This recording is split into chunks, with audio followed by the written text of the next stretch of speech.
बच्चों, आज हम पढ़ेंगे संगनी क्लास 8 चैप्टर 4। आज के चैप्टर का नाम है गौशाला। ये एक लेख है। वृद्ध, लाचार, साधनहीन व्यक्ति को बुढ़ापे में सहारे और आश्रय की आवश्यकता होती है, परंतु ऐसे व्यक्ति को कोई सहारा नहीं देता है। समाज में नाम कमाने के लिए, अपनी प्रभुता और संपन्नता का दिखावा करने के लिए गौशाला हेतु 2 दान दक्षिणा देते हैं, परंतु बूढ़े, अभावग्रस्त, दीनहीन किसान की जीवन रक्षा को वे कोई प्रबंध नहीं करते हैं।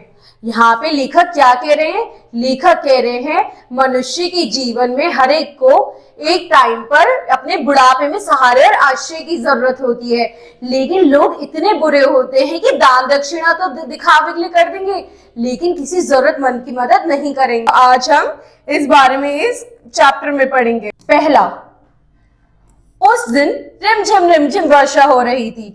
आज स्कूल नहीं जाना होगा। गुरुजी की उस हरी भरी खजूर की छड़ी से छुट्टी मिली। कभी आंगन में जाकर नाचूंगा, नहाऊंगा, अभी पानी के बुलबुलों से खेलूंगा, खुश होऊंगा और उसके बाद गर्मा गर्म खिचड़ी खाकर काकी की गोद में सो जाऊंगा।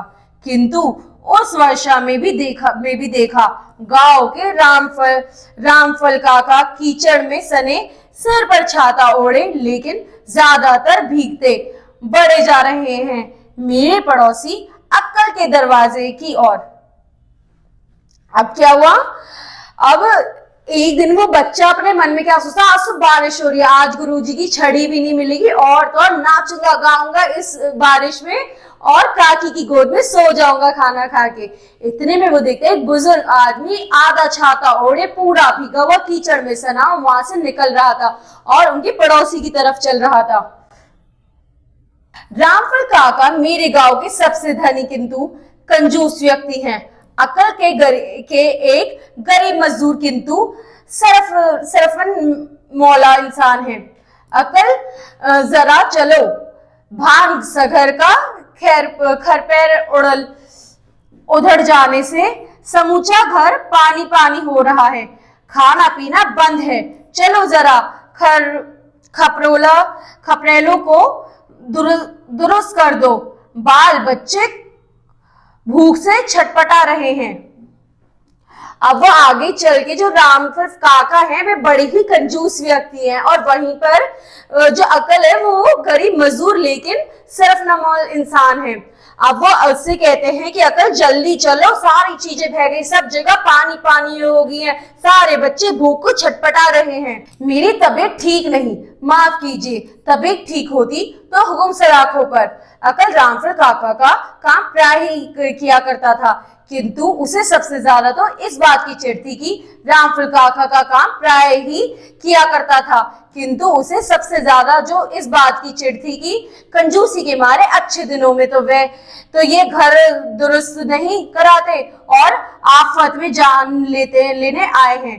जिसे जैसे गरीब की दे नहीं, उसे सर्दी नहीं लग गई थी, वह रह रहकर खांसता था। वह बात तो हम पड़ोसी जानते ही थे। अब जो ये आदमी था ये इससे कहता है कि आज मेरी तबीयत ठीक नहीं है, आज मैं आपका काम नहीं कर पाऊंगा, वैसे मैं तुम्हारा काम कर देता। अब इसको इस बात की, वैसे तो इनका सारा काम कर देते थे, लेकिन इसे इस बात की बड़ी चिढ़ थी कि कार्य के वक्त जब सब सही होता जब तो कार्य कराते नहीं, जब सब बिगड़ जाते जब कार्य कराने आ जाते। क्या गरीब की दे नहीं? क्या उसे बीमारी नहीं होती? क्या वह परेशान नहीं होता? अब वह परेशानी में खासा उनसे ये सब चीजें कहता है, किंतु रामफल काका के साम दाम दंड भेद के सामने उसे झुकना पड़ा। फटी काली कमली ओढ़े अक्कल को मैंने रामफल काका के पीछे पीछे जाते देखा। अब रामफल काका ने सब कुछ लगा लिया और उसे जबरदस्ती वहां से ले गए। अब दूसरा अध्याय। अकल 5 हाथ का लंबा जवान, रंग वही भारत के आदिवासियों का, विदेशी आर्यों के रक्त मिश्रण का प्रभाव रंग पर न पड़कर आकार में पर ही पड़ा था। हट्टा कट्टा जिस खेत की कोड़नी में अकल पहुंचा उसके घर पात अकल के नाम पर रोए। उसकी कुदाल क्या थी? परशुराम और बलराम की कुठार और हल्की खिचड़ी उसके जैसा महीन जोतने वाला हलवाहा कहाँ मिलेगा। घर बनाने में तो वह उस्ताद। गांव में जितने अच्छे मकान हैं, चाहे उनकी दीवार बनाने में चाहे छप्पर में, अकल का कुशल हाथ जिसमें जरूर है।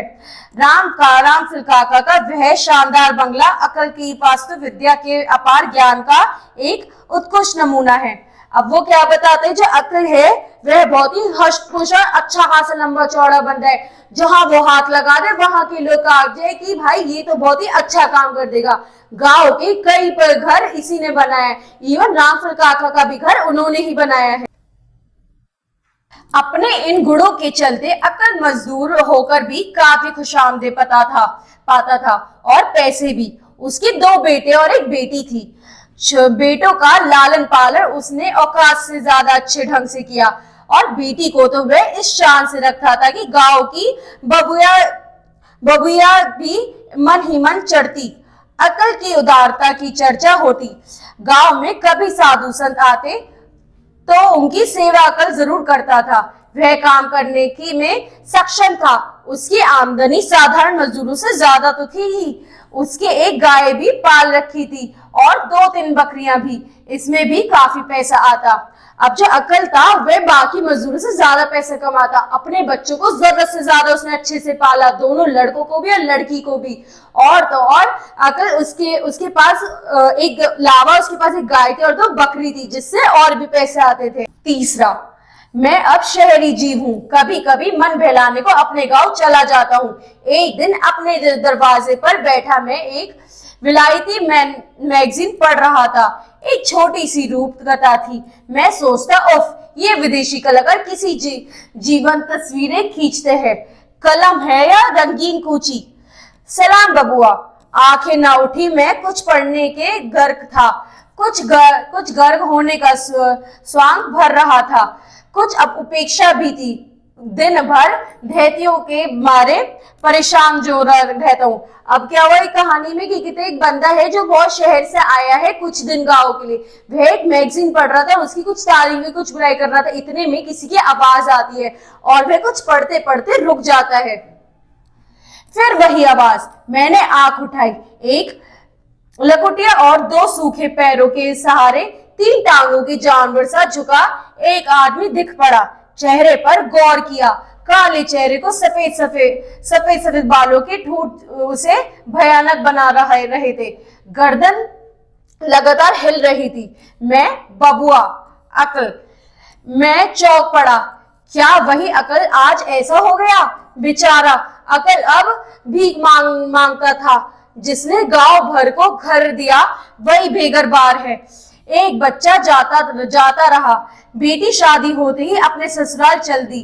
बेटी तो पराई ही होती है। उसकी प्यारी पत्नी बुधनी भी चल बसी। कोई काम धाम उससे बन पड़ता नहीं। इतनी कमाई तो थी तो कभी हुई नहीं कि वह इतना संग्रह कर पाता कि बुरे दिनों को सुख चैन से काटता। सिवाय भीख के अब दूसरा कोई चारा नहीं था। अब इतने में बबुआ ने जब मुंह उठाया कि फिर से वही आवाज, उसने देखा तो वहां पर वो अकल था। अब अकल इतना ज्यादा कमजोर हो गया था कि उससे चला नहीं जाता था और बहुत सारी दिक्कतें आ गई थी। वह इतना तो कमा नहीं पाता था कि वह अपने बुढ़ापे में अपनी चीजें समेट पाता। उसकी बेटी की भी शादी हो गई थी। अब बेटी तो अपने ससुराल की होती है, तो अब उसके पास कोई नहीं था। उसके पास भीख मांगने के अलावा दूसरा कोई चारा नहीं था। और भीख भी क्या सदा मिलती है। भूख प्यास का मारा अकल हड्डी का ढांचा बन रहा है। मैं तुमसे भीख लेने नहीं आया, एक नालिश करने आया हूँ। बबुआ तुम ही इंसाफ करो, नहीं तो रामफल बाबू के मुकाबले कौन मुंह खोले। अकल ने कथा सुनाई। किस तरह जिंदगी की उठान के समय अपनी पूरी शक्ति से रामफल बाबू की मजदूरी की। किस तरह उनकी कितनी ही पड़ती जमीन को उसने हरा भरा खेत बना डाला। किस तरह उसके पशुधन की वृद्धि की। किस तरह उसने उनके मकान बनाए जिस पर पड़ोसी के बड़े बड़े लोगों को ईर्ष्या होती थी। लेकिन अब वो कहता है कि मैं यहाँ पे तुमसे भीख मांगने नहीं आया हूँ, मैं यहाँ पे तुमसे न्याय मांगने आया हूँ। मुझे ये बताओ कि मैंने रामफल काका के लिए क्या नहीं किया, उनके लिए सारे बुरे समय में उनके काम आया, उनकी कितनी चीजें तोड़ के दोबारा बनाई, उनका इतना सुंदर मकान बनाया जिससे लोगों को ईर्ष्या होती थी। लेकिन और बातें जाएं जहन्नुम में, अकल के साथ महान अन्याय किया गया था। जोड़े के दिन ना घर ना कपड़ा, रामफल काका के दरवाजे पर एक बड़ा घूर लगता है। बेचारा अकल दिन भर भीख मांगता, रात में उनके पुआल के टाल में घुसकर सो जाता और अब कभी जाड़ा लगता उनके घुरे में जाकर आग तापता। किंतु आज रामफल काका ने उसे वहां से निकाल दिया। क्यों? क्योंकि वह रात भर ताप कर आग खत्म कर देता है। तो कहता है कि मैंने जिंदगी भर उनका इतना काम किया, आज जब मुझे कोई सोने बैठने की जगह नहीं तो मैं उनके यहाँ सो जाता हूँ। उन्होंने मुझे वहां से भी निकाल दिया। क्यों? क्योंकि मैं रात भर आग जला के आग खत्म कर देता हूँ। बाबू जिंदगी भर उनकी सेवा की, इस बुढ़ापे में खाना पीना कपड़ा लत्ता घर द्वार देने से रहे। क्या घूरे की आग से भी मुझे महरूम किया जाना चाहिए? यह थी उसकी दलील। मैं क्या जवाब देता? मेरी आंखों में बचपन का बरसात वाला वह दृश्य नाच उठा। आंखों की बरसात ने शायद उत्तर देना चाहा। अब वो कहते हैं कि मैंने जिंदगी में उनका इतना काम किया, तो क्या मैं एक आग नहीं ले सकता? मुझे इसके लिए न्याय चाहिए। वो बच्चा जिसने वो खिड़की का दृश्य देखा था, अब वो इतना बड़ा हो गया, उसके मन में वो सारा दृश्य आ जाता है और उसकी आंखों से जो पानी आ रहा होता है वह उसे उत्तर दे देता है। वो कहता है कि मुझे पैसे वैसे तो देने से रही, क्या मेरे आग पे भी अधिकार नहीं है? शहर में गौशाला का उत्सव था। मैं उसमें शामिल होकर अपने गांव की ओर जा रहा था। मुझे खुशी हो रही थी कि गौशाला के संबंध में मेरे गांव की भी चर्चा हुई थी। रामफल काका ने 2 गाड़ी गौशाला के लिए दिया था। गौशाला के मंत्री ने इसका उल्लेख किया था। अब वह शहर से गांव की ओर लौट रहा था, तब उसे पता चला कि वहां पे एक मेला लग रहा है और वहां पे उसकी गांव की भी चर्चा है। और वहां पे जो रामफल काका है उन्होंने भी 2 गाड़ी पुआल गौशाला के लिए दिया है। गौशाला के मंत्री इसका उल्लेख किया था। गौशाला बूढ़े अपाहिज गायों बैलों की रक्षा के लिए कितना सुंदर प्रबंध, ऐसा होना चाहिए भी। भला जिन गायों ने हमें जिंदगी भर दूध और बिछड़े दिए, जिन बैलों ने अपनी हड्डियां बुलाकर जमीन का जरखेज बनाया, उनके बुढ़ापे का तो कोई प्रबंध होना ही चाहिए। गौशाला मनुष्यता का सुंदर प्रतीक है। अब वो क्या कहता है कि जिन गायों ने जिंदगी भर हमें दूध दिया, अपनी हड्डी में हमारे लिए सारा काम किया, उनके बुढ़ापे के लिए हमें कुछ ना कुछ जरूर करना चाहिए। यूं ही साइकिल सरसराता सोचता चला जा रहा था कि रास्ते में झुके एक आदमी की सूरत दिख पड़ी। यह तो अकल है, कहाँ चले अकल? अब रास्ते में जब वो जा रहा था तो उसकी एक जने पे उसकी आंख पड़ी, जिसको उसने देखा कि ये अकल है, तो वो उससे पूछा कहाँ चले अकल? गांव में अब गुजर नहीं होता बबुआ, जा रहा हूँ, कहीं मांग मांग कर खाऊंगा। और राम नाम लेते अकल अपने गांव को सदा के लिए छोड़कर जा रहा था। कहाँ? जहां कहीं भी उसे पेट के खर्च के लिए मुट्ठी भर अन्न और शरीर के लिए 3 हाथ जमीन मिल जाए। अब वो अकल कहता है कि मैं यहाँ से जा रहा हूँ, अब मेरा यहाँ गुजारा नहीं होता। वो पूछते कहाँ? तो कहते जहां मुझे खाने को थोड़ा अन्न और मेरा गुजारा हो जाए, बस वही। मनुष्य के बूढ़े पशु के लिए गौशाला बनवाई, किंतु बूढ़े मनुष्य के लिए रामफल काका की बूढ़ी गायों ने इतनी मोहब्बत, और उसी बूढ़े आदमी के लिए जिसके, तो कहते हैं रामफल काका ने उन गायों के लिए तो गौशाला बनवा दी, सारे काम कर दिए, लेकिन जिसने उनकी जिंदगी में सारा काम किया उसके लिए उन्होंने क्या किया? ठीक है बच्चों, अब अगली क्लास में अगला चैप्टर पढ़ेंगे। Thank you.